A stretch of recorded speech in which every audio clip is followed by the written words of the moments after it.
receive any files, document, videos, or audio files from your iPhone to Windows laptop or Windows laptop to iPhone.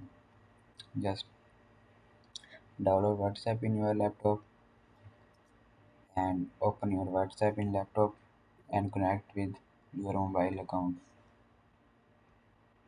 Just open it, then send any document files or anything to your what from this WhatsApp. I send files, anything. I send this.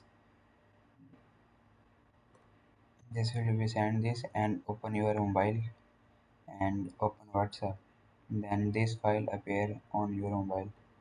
Then download in your mobile and just enjoy.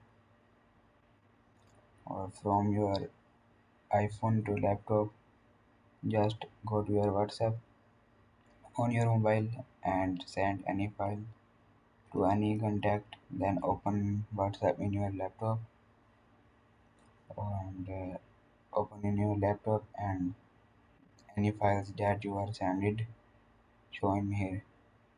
Then you open it and save it.